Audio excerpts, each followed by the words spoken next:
안녕하세요. 오늘은 246번 할 차례죠.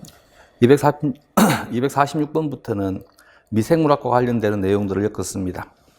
먼저 246번을 보면 원핵생물인 세균에 대한 설명으로 가장 옳지 않은 것은 1번에 편모는 튜블린 단백질로 구성되어 있다. 1번이 답이죠.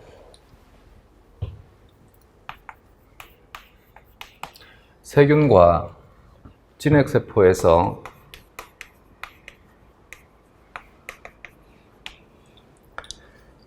세균은 70S 리보솜을 가지고 있습니다. 진핵세포는 80S 리보솜을 가지고 있습니다. 대신 진핵세포의 미토콘드리아나 엽록체는 70S 리보솜을 가지고 있지만 이것을 가지고 진핵세포도 70S 리보솜을 가진다라고는 표현하면 안 됩니다. 얘는 진핵세포의 주된 리보솜은 세포질에 있는 리보솜, 80S 리보솜입니다. 세균의 경우에는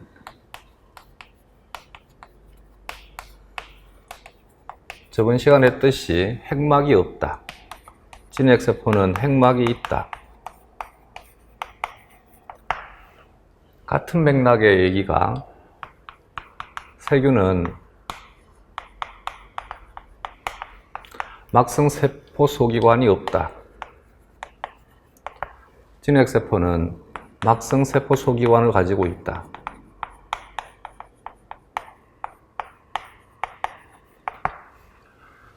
세균의 경우에는 세포골격이 없습니다.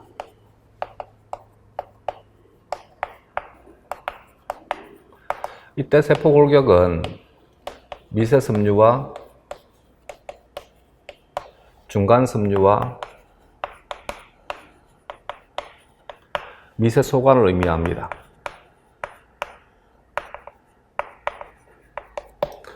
진핵세포는 세포골격이 있다.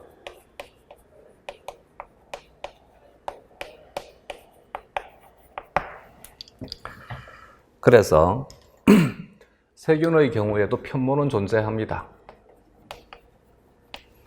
그러나 세균의 편모는 플라겔린이라고 하는 단백질로 구성이 되게 됩니다. 반면 진핵세포의 편모는 튜블린 이량체로 구성이 되는 미세소관성입니다.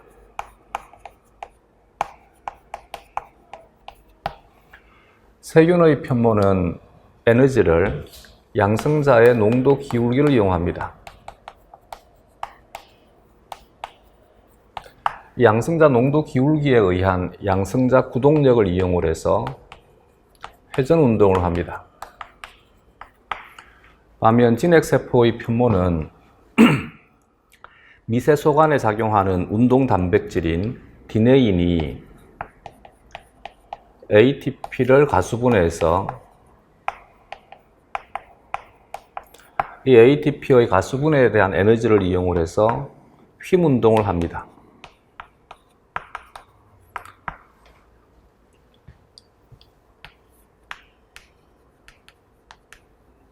진핵세포의 경우에는 편모와 선모는 동요로 취급한다 그랬지. 근데 편모와 선모에 대한 것을 굳이 개념을 구분하는 사람은 편모는 길이가 긴 것을 편모로 하고 선모는 길이가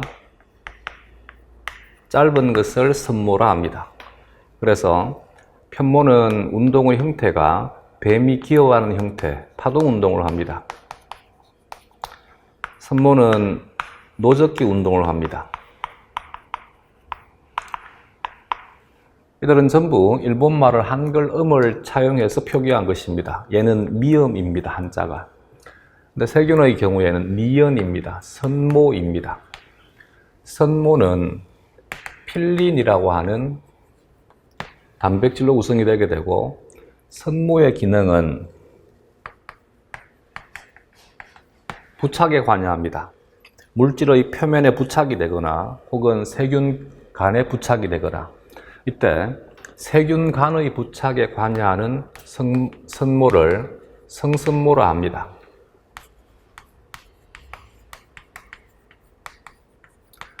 특히 이와 같은 세균 간의 부착에 관여하는 성습모는 세균 간의 부착이 접합이라고 하는 현상을 일으킬 때 주로 일어나게 됩니다.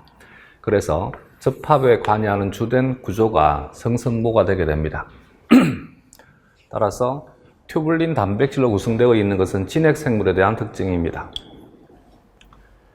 이번에 그람 음성균의 펩티도글리칸은 세포막과 외막 사이에 존재한다.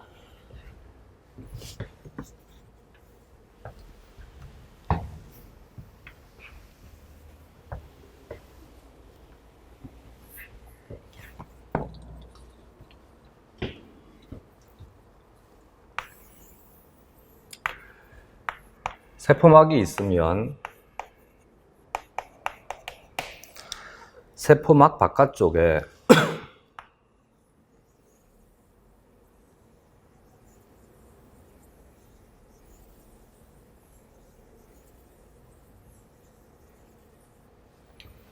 두꺼운 세포벽을 가지고 있는 것,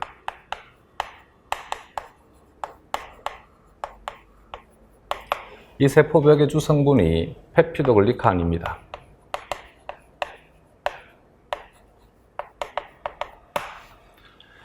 이것을 그람 양성세균이라 합니다.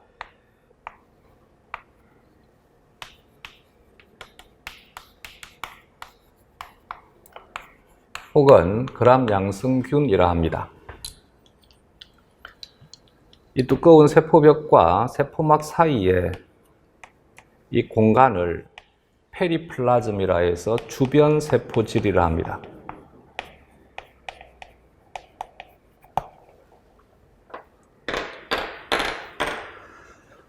모든 그람 양성세균이 아니라 그람 양성세균의 일부는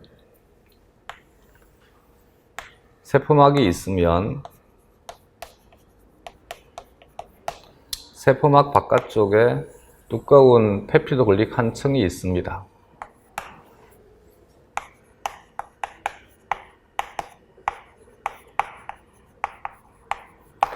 이 바깥쪽에 점액성의 막이 두껍게 발달하는 경우가 있습니다.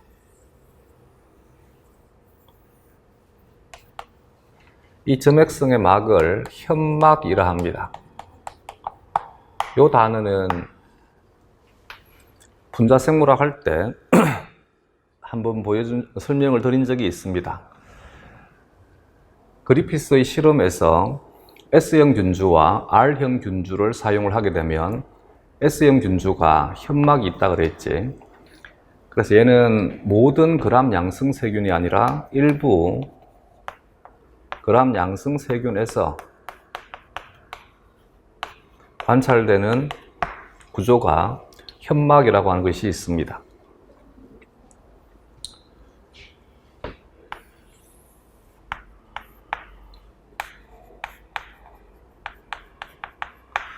세포막 바깥쪽에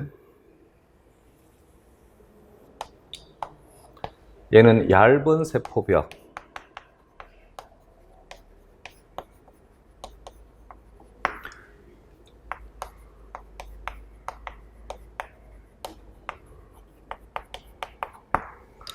얘는 펩티도글리칸 층이 얇게 형성이 되어 있습니다.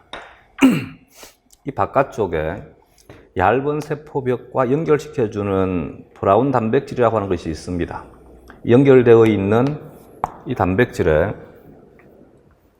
단백질에서 연결되어 있는 지질 이중층이 있습니다. 이 지질 이중층을 외막이라 합니다. 얘는 외막이라 하는 것이고 얘는 현막이라 하는 것이고 얘는 모든 그람 음성세균에서 관찰되는 공통된 구조이고 얘는 현막이 없다가 현막이 형성이 되는, 그래서 모든 그람 양성세균에서 형성되는 것이 아니라 일부 그람 양성세균에서 형성이 되는 것이고, 또한 이것은 무조건 형성되어야만 되는 것이 아니라 하나의 세균이 현막을 가지지 않다가 현막을 형성할 수 있습니다. 그러면 이것과 이것에 대한 차이점이 이해가 되겠지. 현막은 당단백질이 주성분인 점액으로 구성이 되는 것이고, 점액은 점성이 강한 용액이란 뜻입니다. 외막은 주된 성분이 지질 이중층입니다. 이 지질 이중층의 지질을 구성하는 것이 리포폴리사카라이드라 해서 LPS라 합니다. 지질 다당류라 합니다. 이 지질 다당류가 지질 A라고 하는 지질에 당사슬이 결합되어 있는 형태이고, 이 당사슬이 결합되어 있는 것이 보통의 O항원이 되게 됩니다. 이것이 이제 우리 몸에서 주된 항원으로 작용하는 것입니다. 얘는 그람음성세균입니다.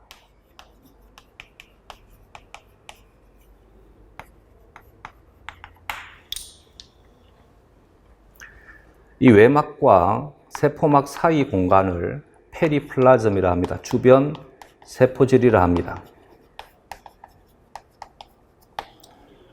그람 염색을 할 때 염색에 대한 차이는 이 세포벽의 두께 차이 때문입니다. 그람 염색에서 주된 시약이 크리스탈 바이올렛인데, 크리스탈 바이올렛이 들어가고 난 다음에 얘는 세포벽이 두껍기 때문에 알코올을 처리했을 때 크리스탈 바이올렛이 제대로 빠져나오지를 못합니다. 근데 얘는 얇은 세포벽을 가지고 있기 때문에 들어갔던 크리스탈 바이올렛이 알코올에 의해서 쉽게 빠져나오게 됩니다. 탈색이 쉽게 되게 됩니다. 그래서 이 차이 때문에 얘는 크리스탈 바이올렛에 의해서 보라색으로 염색이 되게 되고, 얘는 크리스탈 바이올렛에 의해서 보라색으로 염색되지 않으니까 두 번째 처리하는 2차 염색 시약인 샤프라닌에 의해서 붉은색으로 염색이 되게 됩니다. 그래서 그람 염색에서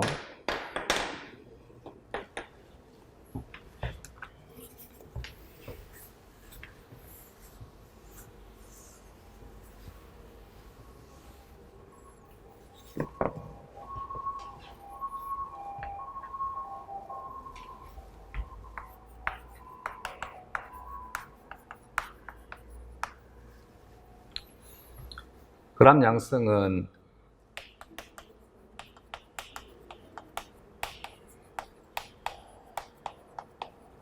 크리스탈 바이올렛에 의해서 보라색으로 염색이 됩니다. 반면 얘는 그람 염색에서 크리스탈 바이올렛을 처리하고 난 다음에 탈색이라 합니다. 탈색 과정에서 알코올을 처리하는데 이 알코올에 의해서 크리스탈 바이올렛은 다 없어져 버립니다. 그래서 두 번째 처리하는 대비 염색 시약 혹은 2차 염색 시약이라 합니다. 이것이 샤프라닌입니다. 샤프라닌에 의해서 붉은색으로 염색이 되게 됩니다. 따라서 얘는 체외층이 두꺼운 세포벽이기 때문에 펩티도글리칸의 합성을 저해하는 대표적인 저해제가 페니실린이라고 하는 물질이 있어요. 페니실린에 대한 감수성이 큽니다. 페니실린은 펩티도글리칸 합성을 저해합니다. 펩티도글리칸 합성은 여러 단계의 대사로 구성이 되는데 제일 마지막 단계를 저해합니다. 펩티도글리칸 합성의 제일 마지막 단계가 교차 연결을 형성하는 것입니다. 펩티드 간의 교차 연결을 형성하는 것이 제일 마지막 반응인데 이 반응을 저해하는 것이 페니실린입니다.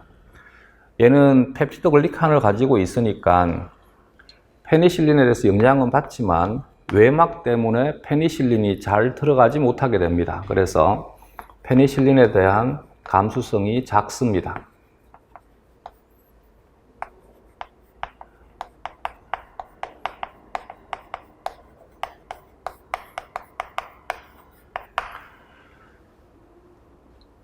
펩티도글리칸 합성을 저해하는 것이 페니실린이면 펩티도글리칸을 직접 가수분해하는 것이 리소자임이라고 하는 효소가 있습니다. 그래서 페니실린에 대한 감수성이 작다. 리소자임에 대한 감수성이 작다. 리소자임은 펩티도글리칸 가수분해 효소입니다.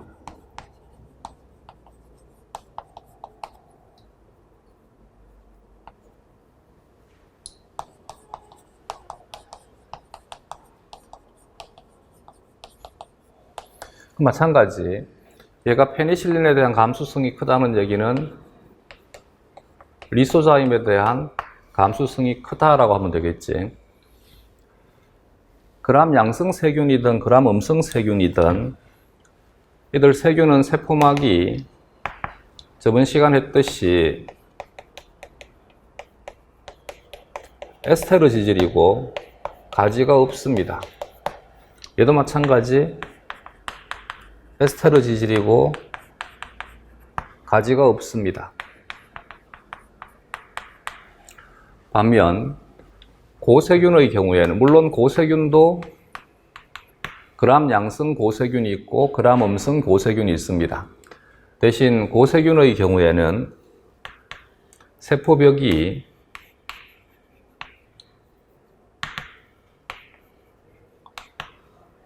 슈도 펩티도글리칸입니다. 가짜 펩티도글리칸, 유사 펩티도글리칸으로 구성이 되게 됩니다.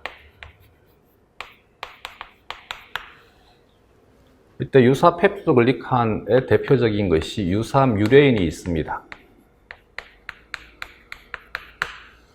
그래서 세포벽이 두껍게 형성이 되지만 성분은 다릅니다. 얘는 펩티도글리칸이 아닙니다. 가짜 펩티도글리칸이니까 펩티도글리칸이 아니다는 뜻입니다. 이것이 이제 그람 양성이 되게 되고 단백질성의 세포벽을 가지는 것이 그람 음성이 되게 됩니다. 어쨌든 고세균은 세포벽 자체에 펩티도글리칸이 없기 때문에 고세균은 페니실린이나 리소자임에 대한 감수성이 아예 없습니다. 이들 물질과 전혀 반응하지 않습니다.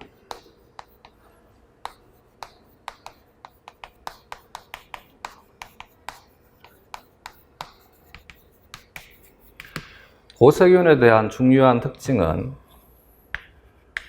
세포막이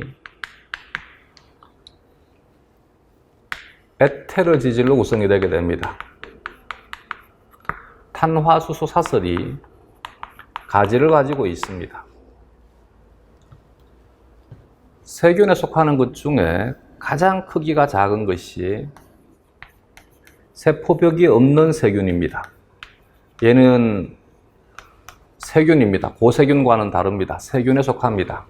세포벽이 없는 세균이 현재까지 관찰된 생물 중에서 가장 크기가 작고 DNA도 가장 크기가 작습니다. 이것을 마이코플라즈마라 합니다.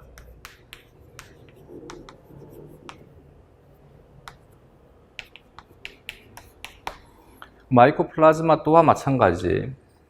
얘는 아예 세포벽이 없으니까 이들 또한 페니실린이나 리소자임에 대한 감수성이 없습니다.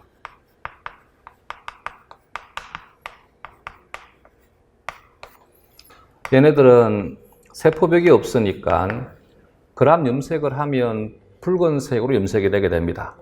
그러나 그람 염색에서는 붉은색 염색이 되지만 기원은 그람 양성 세균 기원입니다. 얘네들은 세포벽이 없으니까 삼투에 대한 감수성이 큽니다.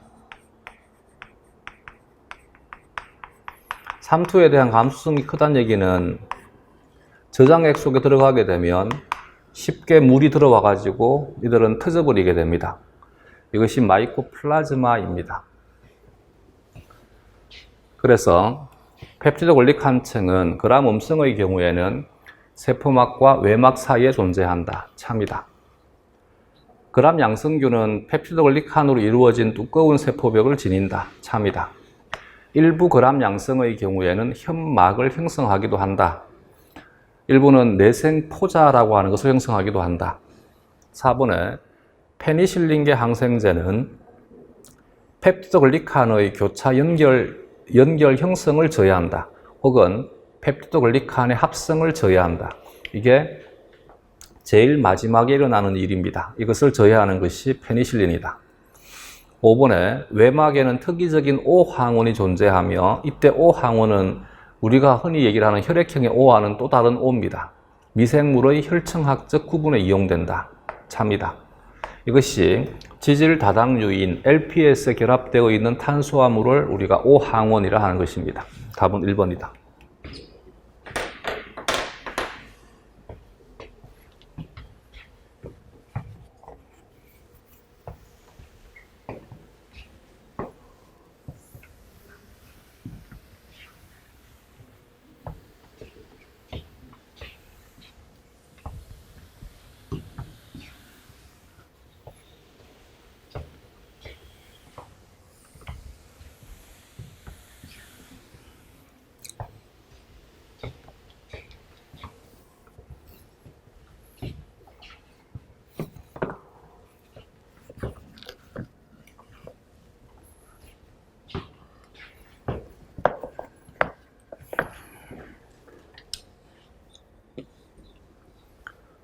247번 그람 양성세균과 그람 음성세균에 대한 설명으로 옳지 않은 것은 그람 양성세균은 리소자임에 대한 내성이 크다.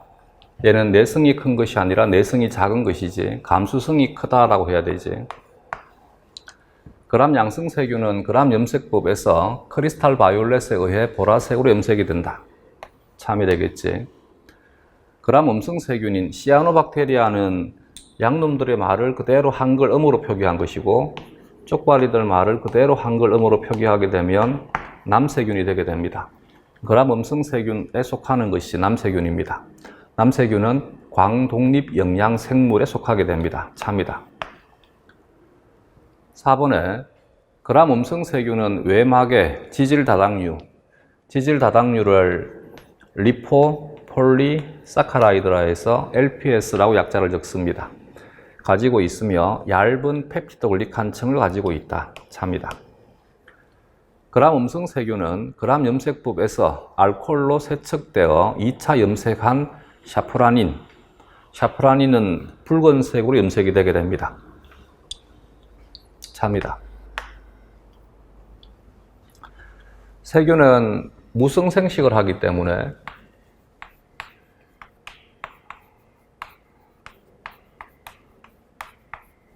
특히 이분열을 통해서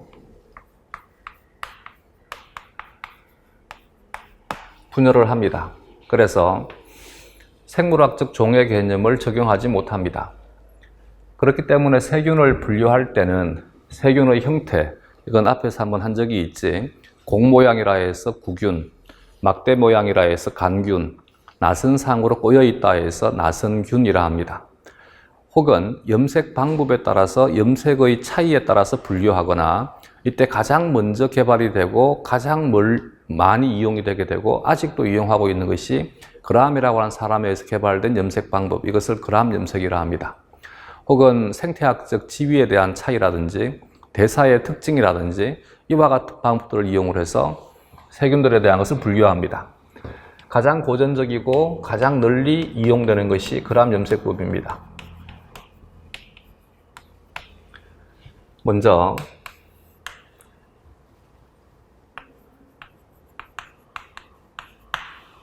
그람 염색법은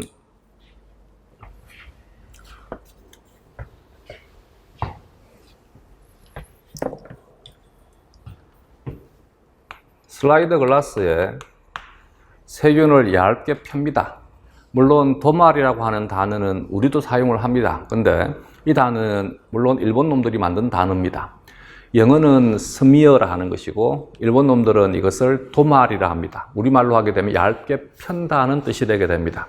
슬라이드 글라스에 세균을 한 층으로 얇게 펴는 과정을 도말이라 합니다.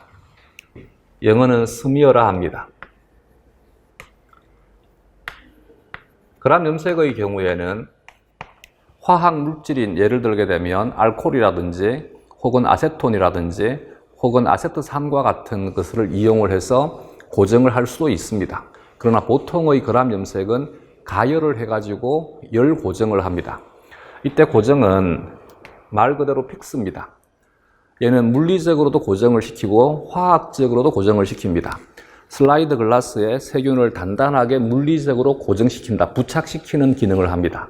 두 번째는 열 처리를 해서 단백질을 변성시키게 되면 슬라이드 글라스에 단단하게 부착만 되는 것이 아니라 막에 있는 단백질들이 망가지니까 선택적 투과에 대한 것이 없어지게 됩니다. 즉, 물질들이 자유롭게 통과할 수 있습니다. 그래서 우리가 처리하는 염색 시약이 쉽게 잘 들어갈 수 있습니다. 이것을 위해서 처리하는 것이 가열입니다. 그 다음 과정은 1차 염색입니다. 그람 염색에서 주 염색 시약은 크리스탈 바이올렛입니다.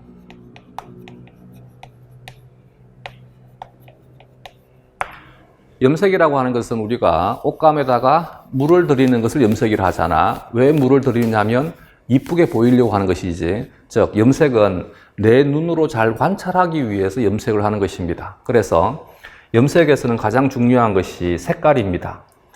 크리스탈 바이올렛은 진한 남색이라 해도 되고 진한 푸른색이라 해도 되고 보라색이라 해도 됩니다. 또 하나는 염색 시약에 대한 중요한 것은 얘가 염기성인지 산성인지가 중요합니다. 그래서 크리스탈 바이올렛은 염기성의 시약으로서 보라색이다 하는 것을 외워두셔야 됩니다. 염색을 하면 얘가 염기성이니까 산성 물질들과 결합이 되어 있습니다. 근데 크리스탈 바이올렛을 처리하게 되면 크리스탈 바이올렛이 세포질에 들어갔는데 얘가 어떠한 친화력도 없이 그냥 떠다니는 것들이 있을 것입니다. 나는 이 사실을 눈으로는 확인할 수 없잖아. 그렇기 때문에 특이적으로 결합하는 것들만 남아있고 결합하지 않는 것들은 빼내야 됩니다. 제거해야 됩니다. 이 과정을 탈색이라 합니다. 탈색은 에탄올이나 알코올이라 하면 되지, 혹은 아세톤을 처리해서 탈색을 합니다. 탈색을 하고 난 다음에 이때 탈색이 된 세균들을 다시 염색을 하기 위해서 대비 염색, 2차 염색을 합니다. 이때 대비란 말을 사용하는 것은 여기에서 색깔이 푸른색 계열이니까 이것과 대비되는 색을 이용을 해서 염색한다 해서 대비 염색이라 합니다. 2차 염색에서는 샤프라닌을 이용을 하고, 샤프라닌은 붉은색입니다. 그래서 대비는 색깔에 대한 대비인 것이지 얘도 염기성입니다. 산성 염기성에 대한 대조가 아닙니다. 그래서 이걸 착각하면 안 돼. 왜 염기성인데 대비냐? 그러면 안 됩니다. 둘 다가 염기성입니다. 색깔이 대조적입니다. 얘가 푸른색 계열이고 얘가 붉은색 계열이 되게 됩니다. 그래서 이 단계에서 탈색이 되어 가지고 이것에 의해서 붉은색으로 염색이 되는 것을 그람음성이라 하고, 탈색이 되지 않아서 크리스탈 바이올렛에 의해서 보라색으로 염색이 되는 것을 그람양성이라 합니다. 이 사이에 뭐를 끼워 넣기도 하느냐 하면 염색이 보다 더 잘 될 수 있도록 하는 과정을 매염 처리라 합니다. 그래서 이 사이에 매염 처리를 하기도 합니다. 매염은 염색 공장에서도 합니다. 그래서 섬유 공장에서도 합니다. 천을 만들고 난 다음에 물감을 입힌 다음에 이 물감이 천에 잘 부착이 될 수 있도록 처리하는 과정을 매염 처리라 합니다. 매염은 요오드 용액을 사용을 하고, 이 요오드의 기능은 크리스탈 바이올렛이 세균에 잘 부착이 될 수 있도록 처리하는 것이 매염 처리가 되게 됩니다.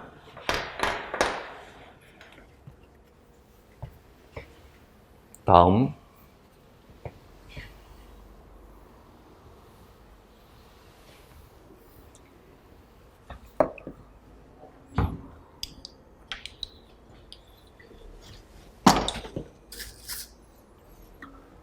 (248번) 그람 양성균과 그람 음성균에 대한 설명으로 옳은 것만을 모두 고르면, 그람 음성균은 외막을 추가로 가지고 있다. 여기서 그람 음성균이라 하게 되면 그람 음성 세균을 말합니다.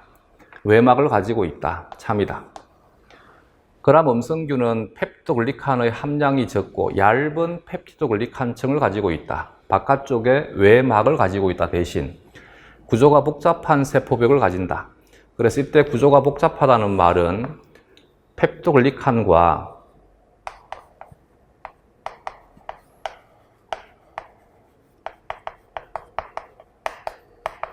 외막으로 구성이 되기 때문에 구조가 복잡하다라고 표현한 것이고, 그래서 흔히 그람 음성 세균은 세포벽이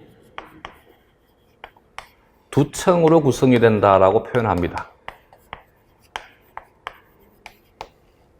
이때 세포벽은 펩티도글리칸만을 의미하는 것이 아니라 외막을 함께 포함해서 세포벽이라 한 것입니다.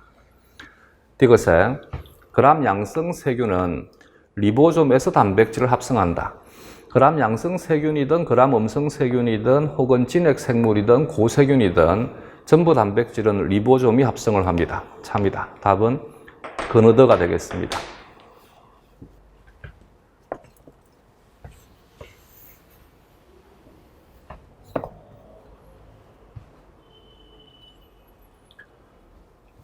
(249번에) 호수 바닥에 살고 있는 메탄 생성균, 얘는 말 그대로 메탄을 생성하는 세균이라 해서 메탄 생성균이라 합니다. 대신 메탄 생성균은 고세균입니다. 프로테오박테리아에 속하는 니트로조모나스,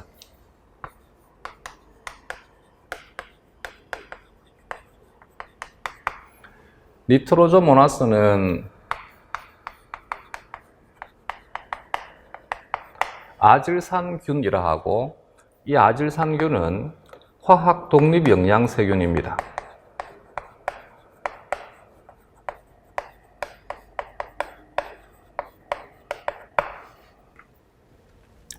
조금만 부연 설명하면, 대기 중에 질소가 지구에서 가장 많은 형태를 차지하고 있고 N2의 상태입니다. 이 대기 중의 N2를 암모니아로 전환시켜주는 과정을 질소 고정이라 하고, 이 질소 고정에 관여하는 세균을 질소 고정 세균이라 합니다. 이 질소 고정 세균에 속하는 것 중에 대표적인 것이 식물의 뿌리에 공생하는 뿌리혹 박테리아가 있습니다.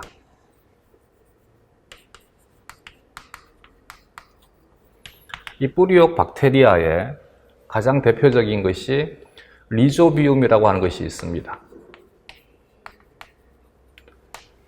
그래서 질소 고정 세균의 종류는 수없이 많습니다. 그들 대부분은 식물의 뿌리에 공생하지 않습니다. 극히 일부가 식물의 뿌리에 공생을 합니다. 식물의 뿌리에 공생하는 것 또한 여러 가지가 있습니다. 그 중에서 가장 대표적인 것이 리조비움이라고 하는 것이 있고, 이 리조비움은 콩과 식물의 뿌리에 공생을 형성합니다.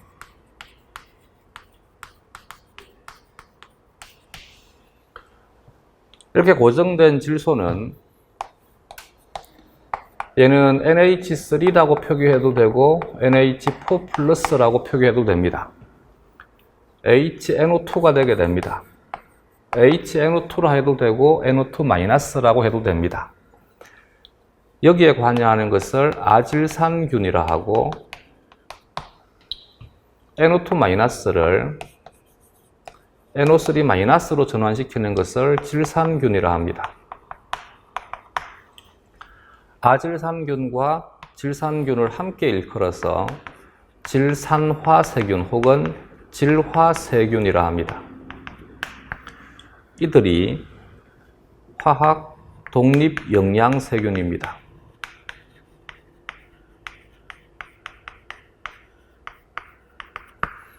얘는 니트로겐 픽세이션이라 해서 질소 고정이라 합니다. 얘는 니트리피케이션이라 해서 질화작용이라 합니다. 질산화작용이라 합니다. 여기에는 NO3- 다시 N2의 상태로 되돌리는 것을 디니트리피케이션이라 합니다. 탈질 작용 혹은 탈질산화 작용이라 합니다.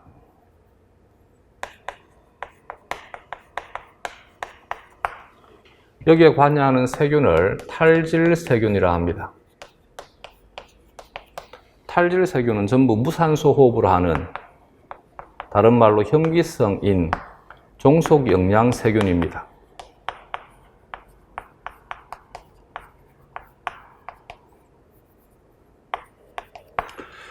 여기 단어 몇 개 안 되니까 요 모식도에 대한 것은 외워두시기 바랍니다.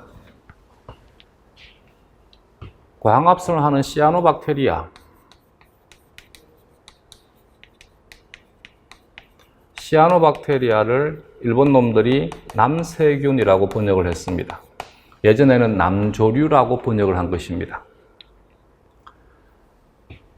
일본의 메탄생성균과 니트로조모나스는 진핵생물과 유사한 rRNA 염기 서열을 갖는다.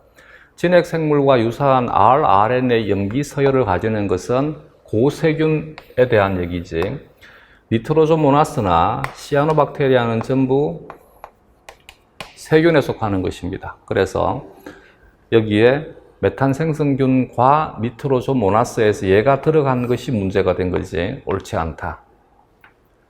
이번에 메탄생성균과 시아노박테리아는 DNA에 결합하는 히스톤을 갖는다. 이것도 마찬가지, 세균은 DNA에 결합하는 히스톤이 없습니다. 고세균은 일부에서 히스톤이 관찰되기도 합니다.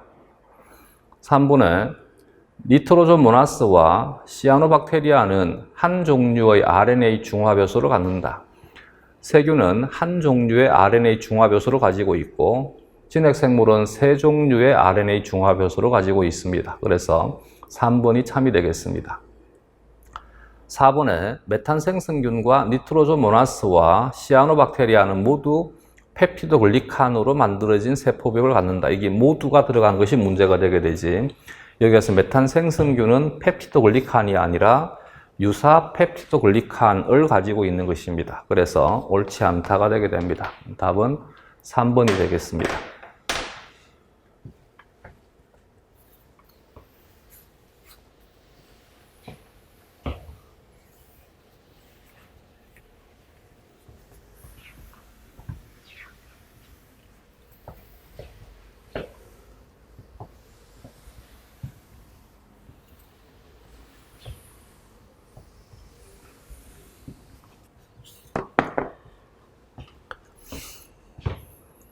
다음 250번에 원핵생물의 유전자 재조합에 대한 설명을 옳지 않은 것은 원핵생물이 진핵생물로 진화가 되면서 진핵생물은 굉장히 복잡하고 정교하고 발달된 진화된 체제를 통해서 유전적 다양성을 확보합니다. 이것이 수정이라고 하는 것입니다. 수정 과정을 통해서 두 개의 세포에 대한 유전 물질이 조합이 되게 됩니다. 반면 세균의 경우에는 원핵 생물은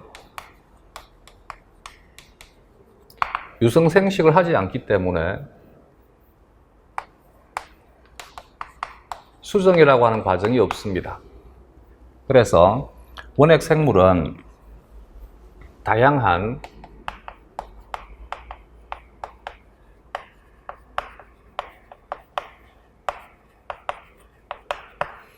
수평적 유전자 전달이라고 하는 방법들을 이용을 합니다.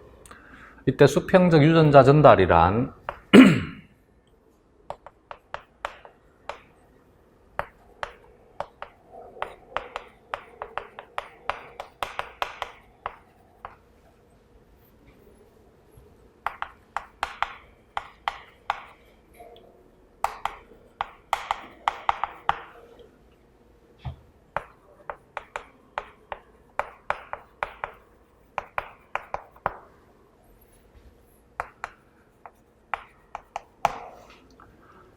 수정을 통하지 않고 외부의 DNA를 획득하는 과정들을 전체를 다 통칭해서 수평적 유전자 전달이라 합니다. 이때 외부의 DNA를 획득한다는 것을 착각하면 안 됩니다.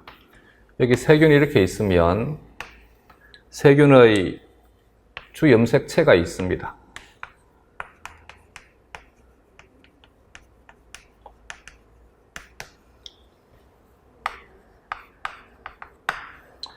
여기에 외부 DNA가 있습니다. 이 외부 DNA가 세균 내부에 들어옵니다.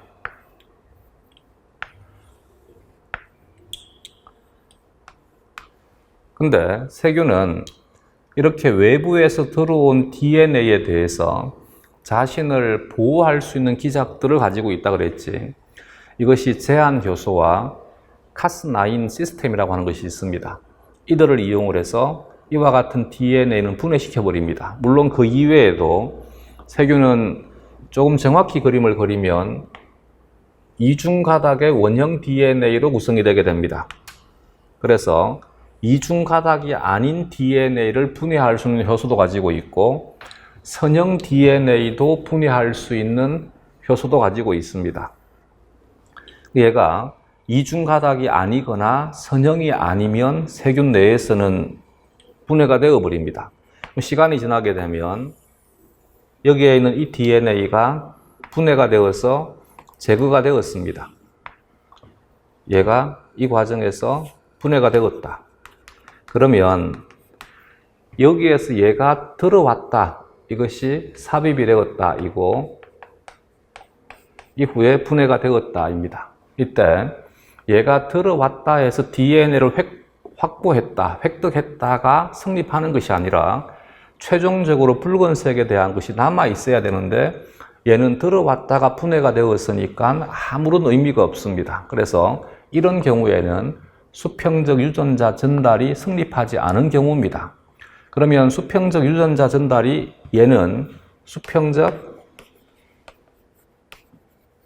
유전자 전달이 성립하지 않은 경우다. 수평적 유전자 전달이 성립하려면 붉은색의 DNA가 세균 내에 계속 존재할 수 있는 형태가 되어야 됩니다. 계속 존재할 수 있는 형태가 되기 위해서는 이 붉은색의 DNA 영역이 세균의 주 DNA에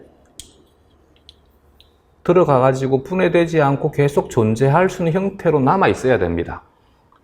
C와 같이 여기에는 이 DNA가 여기에 삽입이 되어야만 됩니다. 이 과정을 재조합이라 합니다. 그래서 수평적 유전자 전달이 성립이 되기 위해서는 필히 유전자 재조합이 수반되어야만 됩니다. 재조합 과정을 통해야지만 수평적 유전자 전달이 성립할 수 있습니다. 그래서 이럴 경우에는 이제 수평적 유전자 전달이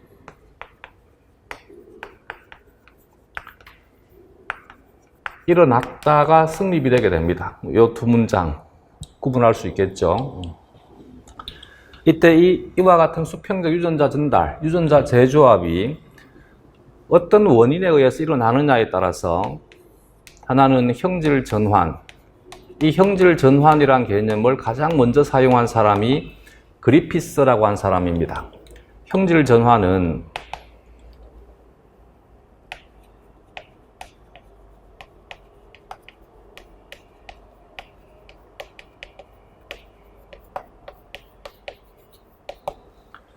여기에서 다른 세균의 DNA를 능동적으로 외부로 유출할 수 없습니다. 그래서 다른 세균에서 유출되었다는 말은 이 세균이 죽었기 때문에 죽은 세균이 분해되는 과정에서 유출된 DNA를 말합니다. 이 유출된 DNA를 세균이 능동적으로 흡수하는 과정,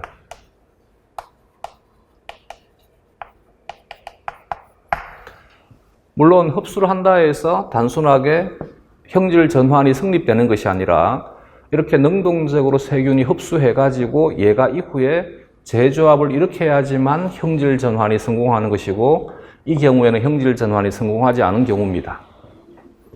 여기에서는 세균이 능동적으로 외부에 유리 DNA를 흡수하는 것을 형질 전환이라 한다.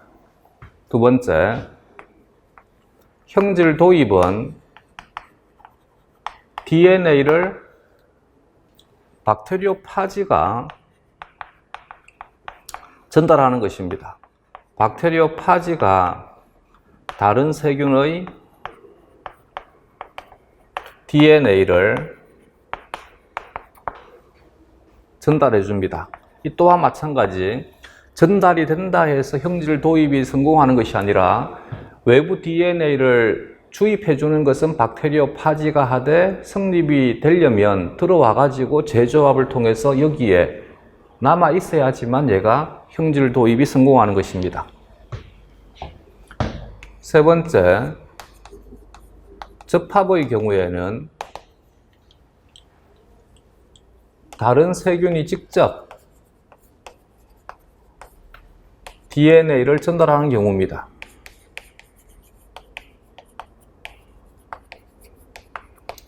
이때 전달되는 이 DNA를 F 플라스미드라 합니다.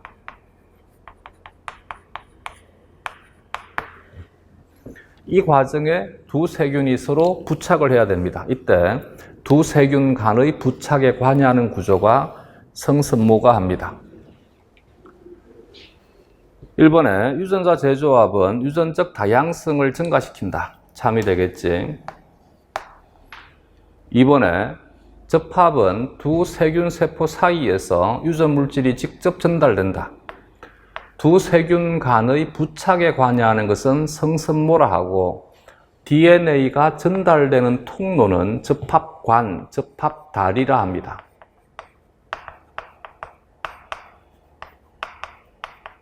접합다리를 통해서 DNA가 직접 전달이 됩니다. 수평적 유전자 전달은 다른 종 사이의 유전자를 전달하는 것이다. 수평적 유전자 전달의 경우에는 꼭 다른 종이어야지만 되는 것은 아닙니다. 그러나 다른 종 사이에서 유전자를 전달할 수 있습니다. 그래서 문장 자체가 굉장히 서툽니다. 그래서 수평적 유전자 전달이 무조건 다른 종 사이에서 유전자를 전달한다라고만 기억하지 않으면 됩니다. 다른 종 사이에서 유전자를 전달할 수 있는 방법이 될 수 있습니다. 즉, 얘는 무조건 다른 종은 아니잖아. 오히려 같은 종에서 일어나는 것입니다. 그래서 수평적 유전자 전달이라고 하는 것은 수정을 통하지 않고 외부의 DNA를 획득하는 과정을 전체를 통칭해서 수평적 유전자 전달이라 하는 것이지 꼭 다른 종이어야만 되는 것은 아닙니다. 그래서 이 문장은 오해는 하지 말자. 4번에 형질 전환은, 그래서 얘는 4번이 너무 틀렸기 때문에 3번 지문 자체를 참이라 한 것입니다. 근데 좋은 표현은 아니다. 4번에 형질 전환은 박테리오파지가 한 숙주에서 다른 숙주 세포로 세균의 유전자를 전달하는 것이다. 얘는 형질 전환이라 하는 것이 아니라 형질 도입이라 한다. 그래서 답은 4번이 되겠습니다.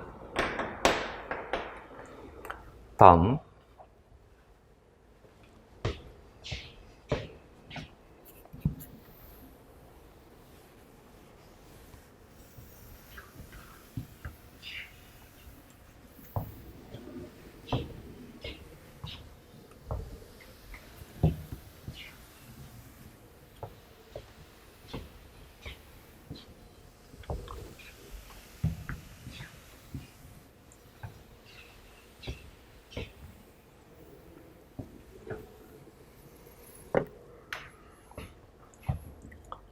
(251번) 대장균과 박테리오파지의 공통점은 대장균은 세균으로서 가장 대표적인 gram 음성 세균입니다. 박테리오파지는 앞에서 한번 설명한 적이 있지. 얘는 세균에 감염되는 바이러스를 박테리오파지라 한다. 바이러스라고 하는 이름을 가지기 위해서는 두 가지 조건을 갖춰야만 된다. 하나는 캡시드라고 하는 바깥쪽의 단백질과 안쪽의 핵산을 가지는 존재를 바이러스라 한다. 그래서 감염원이 핵산만으로 구성이 된 것, 얘는 바이러스란 이름을 줄 수 없으니까 비로이드라 한다 했지. 단백질만으로 구성되어 있는 감염은 얘도 마찬가지 바이러스란 개념을 줄 수 없으니까 프리온이라 한다 했습니다. 대장균과 박테리아 파지의 공통점에서 세포막은 말 그대로 세포의 경계가 되는 막입니다. 그래서 얘는 세포가 아닙니다. 바이러스는 세포가 아니다.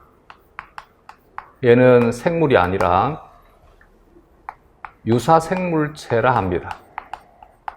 생물 유사체란 말이지, 즉 가짜 생물이란 얘기지 생물은 아니지, 그지? 그래서 세포막이 없습니다. 세포 구조를 갖는 것은 대장균에 대한 설명이고 파지는 세포 구조를 갖지 않습니다. 유전 물질로 핵산을 가지는 것은 얘도 핵산을 가지고 있고 얘도 핵산을 가지고 있습니다. 대신 대장균과 같은 세포의 경우에는 전부 유전 물질이 이중가닥 DNA입니다. 그러나 바이러스는 핵산이 다양합니다. DNA를 가지고 있는 것도 있고 RNA를 가지고 있는 것도 있고 이중가닥일 수도 있고 단일가닥일 수도 있고 원형일 수도 있고 선형일 수도 있습니다. 독립적으로 물질 대사를 수행하는 것은 세균, 생물에 대한 성질입니다. 파지는 독립적으로 물질 대사를 수행하지 못합니다. 얘는 숙주세포 내에서만 대사를 수행할 수 있습니다. 그래서 생물로 분류하지 않고 유사생물체라 하는 것입니다. 5번에 살아있는 숙주 내에서만 유전현상이 나타난다. 살아있는 숙주 내에서만 유전현상이 나타나는 것은 파지에 대한 설명이고 대장균은 스스로도 생명현상을, 유전현상을 영위할 수 있습니다. 그래서 대장균에 대한 설명으로서는 부적절하기 때문에 틀린 말입니다. 파지로서는 설명이 타당합니다. 다음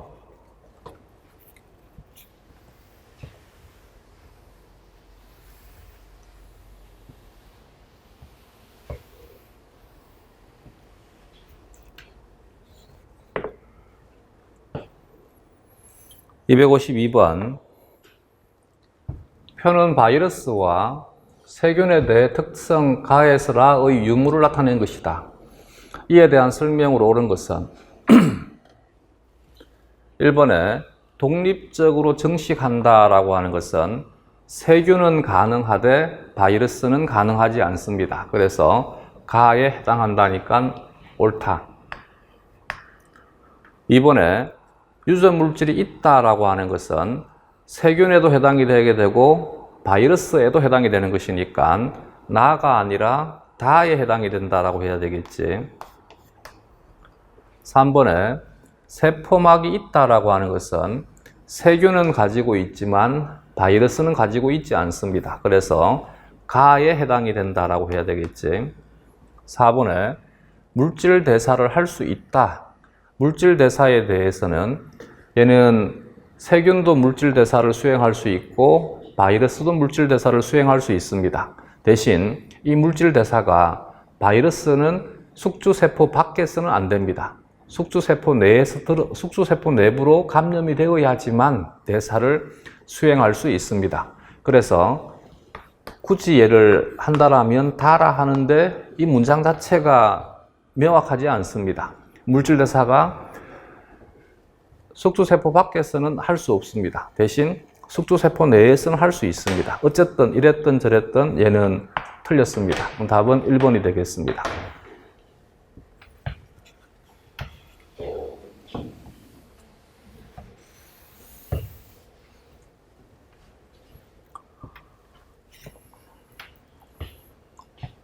다음 253번 바이러스의 설명으로 옳지 않은 것만을 모두 고르면 기억에 질병을 유발하는 바이러스는 RNA 유전체만을 가진다.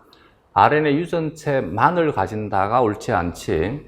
질병을 유발하는 것들 중에 많은 바이러스는 DNA 바이러스입니다. 예를 들게 되면 우리가 흔히 감기처럼 느껴지는 것, 물론 주된 감기에 대한 일반적인 감기는 리노바이러스입니다. 근데 이 아데노바이러스증도 감기와 비슷한 증상을 가지고 있습니다. 이 아데노바이러스가 대표적인 DNA 바이러스이고 우리가 피곤할 때 입술에 물집이 생깁니다. 이 입술에 물집을 형성하는 것을 헤르페스라는 것이지 허피스 바이러스라 합니다. 이 허피스 바이러스도 대표적인 DNA 바이러스입니다. 그래서 질병을 유발하는 것이 무조건 RNA여야만 되는 것은 아닙니다. 니언에 바이러스는 한 종류의 숙주만 감염시킬 수 있다. 이것도 마찬가지 한 종류의 숙주만에서 이 부분은 잘못될 수 있습니다. 물론 바이러스가 숙주 특이성을 가지는 것은 사실입니다. 이때 숙주 특이성을 가진다라고 하는 것은 예를 들어서 제일 바깥쪽에 캡시드가 있으면 캡시드가 숙주세포의 표면에 있는 바이러스 수용체와 결합을 하는 것이지 설마 바이러스가 눈으로 보고 저놈이 내 숙주네? 나 그러면 감염되어야지 그러진 않겠지 그지 설마. 이때 숙주세포의 표면에 있는 바이러스 수용체가 해필이면 다른 하나의 생물에만 존재하는 것이 아니라 두 개의 생물에 존재한다면 두 생물 모두 같은 바이러스에 감염이 될 수 있습니다. 얘는 피막이 없는 바이러스의 경우에는 캡시드가 숙주 표면의 바이러스 수용체 결합을 하고 피막이 있는 것은 피막 단백질이 숙주 표면의 바이러스 수용체 결합을 합니다. 이 피막이 숙주 표면의 바이러스에 결합하는 것에 대한 대표적인 것이 예를 들게 되면 인플루엔자의 경우에 인플루엔자가 가지고 있는 적혈구 응집소라고 하는 혈구 응집소라고 하는 헤마글루티닌이 있습니다. 헤마글루티닌은 양놈들의 말을 한글로 표기한 것이고 혈구 응집소는 쪽발이들 말을 한글로 표기한 것입니다. 이 인플루엔자가 호흡기 상피에 감염이 될 때 호흡기 상피의 막에 있는 인플루엔자 수용체는 당 단백질로서 당 성분이 CR산입니다. 그래서 헤마글루티닌이 CR산을 인식을 해서 결합을 하게 되면 감염이 되게 됩니다. 그래서 인플루엔자는 호흡기성 질환에 속하는 것입니다. 호흡기성 질환을 일으키는 원인되는 바이러스가 되게 됩니다. 또 예를 들게 되면 HIV의 경우에는 얘는 글리코프로틴의 약자입니다. 120은 120천 달톤이란 얘기입니다. 양놈들의 수체계는 우리하고는 다르지. 우리는 1만으로 나가지만 양놈들은 1천으로 나갑니다. 그래서 얘는 120천이니까 우리말로 하게 되면 12만 달톤의 분자량을 가지는 글리코프로틴이라는 뜻입니다. 얘가 CD4를 가지는 세포에 감염이 되게 됩니다. CD4라고 하는 당단백질에 얘가 결합을 합니다. 이때 CD4만 가지고는 얘와 결합하지 못하고 도와줄 수 있는 공동 수용체가 필요합니다. 이 공동 수용체를 CCR5나 CXCR4를 이용을 합니다. 얘는 CC는 물질에 대한 이름이고 R은 리셉터입니다. CC라고 하는 물질에 대한 리셉터 5번이라는 뜻입니다. 얘는 CXC라고 하는 물질에 대한 리셉터 4번이라는 뜻입니다.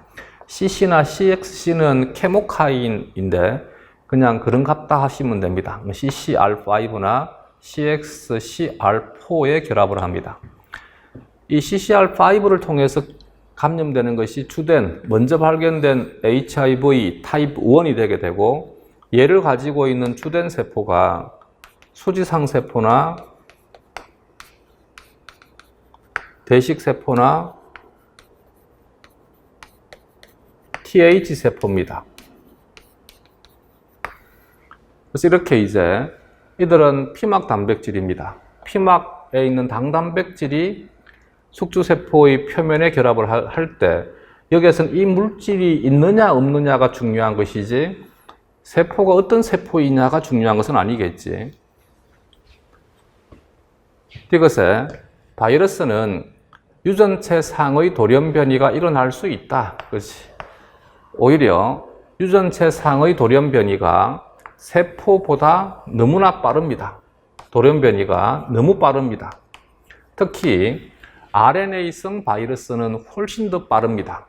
그래서 인플루엔자의 경우에는 얘는 RNA 단일 가닥으로 구성이 되어 있는 RNA 바이러스인 것이지, 이 RNA 바이러스의 돌연 변이 속도가 너무 빠르기 때문에 독감에 대한 백신은 우리가 매년 주사를 맞아야만 됩니다. 왜냐하면 인플루엔자에 대한 백신은 유효기간이 매우 짧아요. 이 인플루엔자는 너무나 빠르게 돌연 변이가 일어나게 되고 유전자 재편성이 너무나 활발하게 일어나기 때문에 거의 6개월에 한 번씩 바뀔 만큼 빠르게 변화가 되게 됩니다. 그래서 인플루엔자에 대한 백신은 유효기간이 3개월밖에 안 됩니다. 일어날 수 있는 것이 아니라 훨씬 더 잘 일어납니다. 답은 D것이 되겠습니다. 말 잘못했다. 옳지 않은 것이니까 기억 니은이 되겠습니다. 254번부터는 좀 끊었다 갑시다.